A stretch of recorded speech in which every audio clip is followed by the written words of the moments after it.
I'm the I didn't want to come, and I don't want to be here. I'm the son of an Atlanta City police officer. My cousin is an Atlanta City police officer, and my other cousin, East Point police officer. And I got a lot of love and respect for police officers, down to the original 8 police officers in Atlanta that even after becoming police had to dress in a YMCA because white officers didn't want to get dressed with niggers. And here we are 80 years later. I watched a white officer assassinate a black man, and I know that tore your heart out. And I know it's crippling. And I have nothing positive to say in this moment because I don't want to be here. But I'm responsible to be here because it wasn't just Dr. King and people dressed nicely who marched and protested to progress this city and so many other cities. It was people like my grandmother, people like my aunts and uncles who were members of SCLC and NAACP, and in particular, Reverend James Orange, Mrs. Alice Johnson, and Reverend Love, who we just lost last year. So I'm duty-bound to be here to simply say that it is your duty not to burn your own house down for anger with an enemy. It is your duty to fortify your own house so that you may be a house of refuge in times of organization. And now is the time to plot, plan, strategize, organize, and mobilize. It is time to beat up prosecutors you don't like at the voting booth. It is time to hold mayoral offices accountable, chiefs and deputy chiefs. Atlanta is not perfect, but we're a lot better than we ever were, and we're a lot better than cities are. I'm mad as hell. I woke up wanting to see the world burn down yesterday because I'm tired of seeing black men die.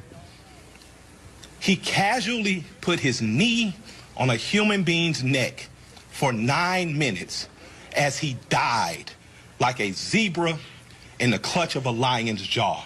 And we watch it like murder porn over and over again. So that's why children are burning to the ground. They don't know what else to do.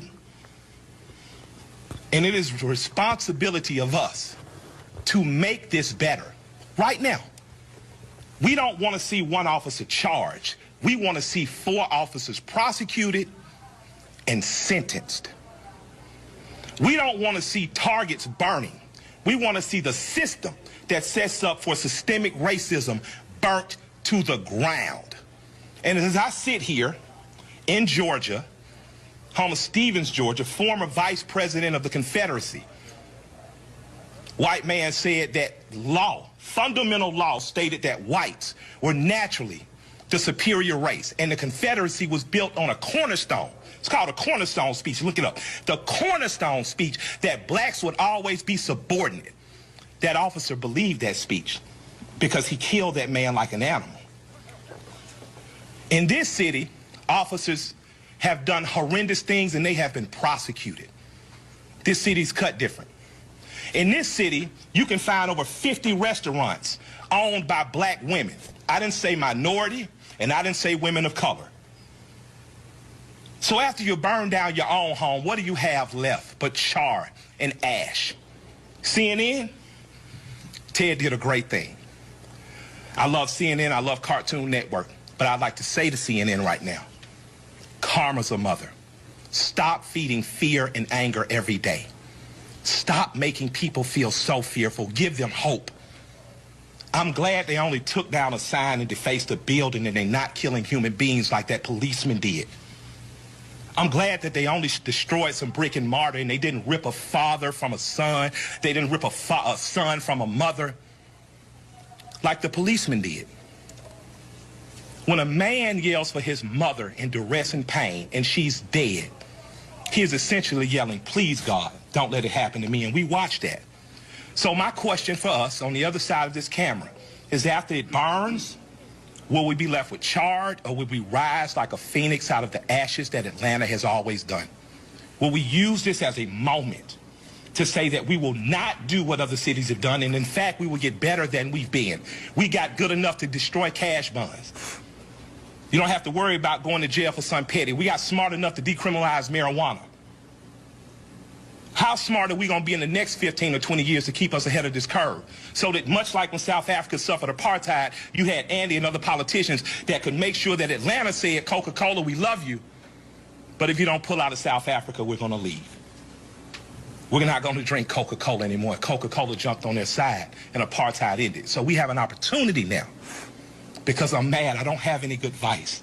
But what I can tell you is that if you sit in your homes tonight, instead of burning your home to the ground, you will have time to properly plot, plan, strategize, and organize and mobilize in an effective way. And two of the most effective ways is first taking your butt to the computer and making sure you fill out your census so that people know who you are and where you are. The next thing is making sure you exercise your political bully power and going to local elections and beating up the politicians that you don't like. You got a prosecutor sent your partner to jail and you know it was bullshit, put a new prosecutor in there. Now's your election to do it. You want a different senator that's more progressive, that promotes marijuana through, now is the time to do that. But it is not time to burn down your own home. I love and I respect you. I hate I don't have more to say. I hate I can't fix it in a snap. I hate Atlanta's not perfect for as good as we are. But we have to be better than this moment. We have to be better than burning down our own homes. Because if we lose Atlanta, what else we got? We lose an ability to plot, to plan, to strategize, to organize, and to properly mobilize. I want you to go home. I want you to talk to 10 of your friends. I want you guys to come up with real solutions. I would like for the Atlanta City Police Department to bring back the Community Review Board, one that Alice Johnson was formerly under Chief Turner. We need a review board here ahead of it before an officer does some stupid shit. We need to get ahead of it. That's my recommendation to my mayor and my chief. Let's get a review board. Let's get ahead of it, and let's give them power. We don't need an officer that makes a mistake once, twice, 3 times, and finally he kills a boy on national TV, and the next thing you know, the country is burning down. We don't need a dumbass president repeating what segregationists said. When you start looting, we start shooting. But the problem is some officers black and some people gonna shoot back. And that's not good for our community either. I love and respect you all. I hope that we find a way out of it because I don't have the answers, but I do know we must plot. We must plan, we must strategize, organize, and mobilize. Thank you for allowing me some time to speak. I'd like to appreciate our chief for what she said on YouTube. I thought it was very bold to do. I'd like to appreciate our mayor for talking to us like a black mama and telling us to take our ass at home. And I'd like to thank my friend for convincing me to come here. And I'll defer to Joe Beasley now because he knows a hell of a lot more than we do. Thank y'all.